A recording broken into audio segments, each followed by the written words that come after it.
Bonjour, dans cette capsule, nous allons avoir une petite introduction à la mémoire virtuelle. Donc, en fait, cette capsule-là, c'est la suite de la capsule sur l'histoire des systèmes d'exploitation. D'ailleurs, si vous ne l'avez pas visionnée, je vous conseille fortement de la regarder, puisque dans cette capsule, en fait, on regarde l'évolution des technologies dans les systèmes d'exploitation jusqu'au moment d'arriver à l'invention de la mémoire virtuelle. Donc, brièvement, ce qui se passait avant, c'est qu'on avait une machine comme on a ici, supposons une machine de 6 gigaoctets de RAM, puis de 32 gigaoctets de disque dur, ce qui est probablement beaucoup plus élevé que ce qu'on avait à l'époque. Puis, ce qui se passait, c'est qu'on pouvait charger, oui, avec la multiprogrammation, plusieurs programmes en mémoire et les exécuter. Par contre, la limite, on a étudié ensemble dans cette vidéo-là le worst case, qui était un peu ce qu'on a vers la gauche. Donc, on a, supposons, un programme B qui prend pile poil 6 gigaoctets de RAM. On va pouvoir le charger entièrement dans l'ordinateur puis l'exécuter sans problème. Par contre, si on a un programme comme le programme A qui prend 6.1 gigaoctets de RAM, ça ne va pas fonctionner. Puis en fait, ce qui se passe, c'est qu'on avait limité la taille des programmes à la taille de la RAM. Puis ça, en fait, si c'est pas clair à ce stade-ci, je vous conseille fortement de regarder la vidéo sur l'histoire des systèmes d'exploitation. Ça va vous expliquer tout sur le sujet. Donc, étant donné ce problème-là qu'on a avec le programme A, c'est là qu'on a commencé à se poser des questions puis à finalement arriver à la mémoire virtuelle, qui permet en fait de découper un programme, comme ici on a le programme A qui prend 6.1 gigaoctets de mémoire, et de le découper en plein de petits morceaux qui vont pouvoir être chargés à la demande dans la RAM de l'ordinateur. Donc, dans le cours INF 2610, on va voir trois catégories. On va voir la pagination pure, la segmentation et la pagination avec segmentation. C'est bien d'avoir ces termes-là en tête, mais c'est pas super important pour le moment puisqu'on va seulement parler de ça sérieusement dans un chapitre beaucoup plus tard dans la session. Donc, on va voir une petite animation ici. Supposons, ici, on voit un petit peu une représentation en forme de tableau de l'ordinateur qu'on avait dessiné juste un peu ici.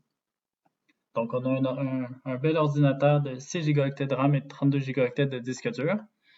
Puis, on a ici notre RAM de 6 gigaoctets, si on veut, qui est au milieu. À gauche et à droite, on a deux travaux. À noter qu'on pourrait vraiment en avoir à l'infini. Puis, on voit que ces travaux-là ont beaucoup plus d'espace que la RAM. En fait, les job 1 et job 2 sont stockés sur le disque. Ce sont des espaces d'adressage, oui, mais qui ne sont pas chargés en mémoire principale comme c'était le cas précédemment avant l'invention de la mémoire virtuelle. Ils sont vraiment sauvegardés dans le disque dur. Puis on voit ici dans notre ordinateur, on a 32 gigaoctets de disque dur, ce qui est vraiment plus gros que la RAM. Donc, comment est-ce que ça fonctionne? C'est supposons que ces deux travaux-là s'exécutent en simili parallèle. Encore là, le pseudo-parallélisme, c'est un terme qui est abordé dans la vidéo sur les systèmes d'exploitation. Si ce n'est pas déjà fait, encore, je vous rappelle que c'est super important comme vidéo pour bien comprendre ce que je vais expliquer à l'instant.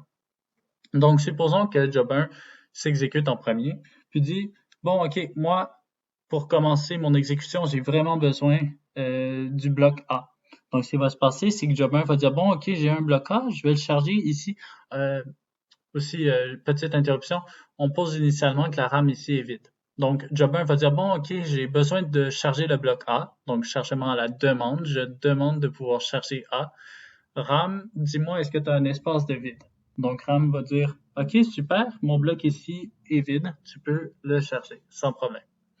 Job 2 veut s'exécuter aussi, dit moi aussi j'ai besoin d'exécuter mon bloc de code A. Est-ce qu'il y a une place dans la RAM où je pourrais m'installer? Donc, bien évidemment, ici, le prochain bloc est disponible. Donc, job 2 va se charger ici. Et ainsi de suite. Plus tard, peut-être que job 1 n'a pas encore terminé avec le bloc A, a besoin de charger son bloc B, il va le charger ici. Idem pour job 2. Maintenant, ce qui se passe, ce qui est fantastique, c'est que si job 1 dit bon, ok, c'est bon, j'ai exécuté A, j'ai chargé B, maintenant j'ai plus vraiment besoin de A pour m'exécuter. En fait, on peut le voir comme ça au début, mais on va voir que c'est plus complexe en réalité parce qu'il y a des politiques de remplacement de cadres en mémoire physique. Pour le moment, on peut juste poser l'hypothèse que job 1 décide de ne plus charger A en mémoire ou dit bon, j'en ai plus de besoin, je peux le laisser mais on va voir très bien avec les politiques de remplacement que ça se passe autrement. Exécuter, c'est bon, j'ai terminé cette exécution-là. J'en ai plus de besoin, je vais le décharger. Supposons que job 2 a besoin de A, de B et maintenant a besoin de charger C aussi. On va pouvoir dire, bon, ok, job 2, c'est bon, tu peux charger C dans un espace quelconque libre en mémoire. Donc, on voit ici qu'on a vraiment un partage de la mémoire vive entre plusieurs. Encore là, ici, on a seulement job 1 et job 2, mais on pourrait avoir un nombre indéfini de travaux qui sont logés dans l'ordinateur, qui sont en attente, puis qui doivent en fait se partager la RAM. Donc ici, on a seulement un exemple avec 2 travaux, mais c'est très important de comprendre qu'il pourrait y en avoir vraiment plusieurs ici. Donc, le principe, vraiment, c'est important de cette vidéo-là, le principe de la mémoire virtuelle, c'est-à-dire, on peut avoir, comme ici, on a job 1, job 2, qui ont A, B, C, D, E, F, G, H, qui peuvent avoir en fait, jusqu'à la limite de la mémoire disque dur, si on veut, de l'ordinateur, avec une RAM très petite, puis faire justement un chargement et déchargement, comme ça, un partage de la RAM entre plusieurs travaux. Donc, c'est vraiment ça, la solution qu'apporte la mémoire virtuelle.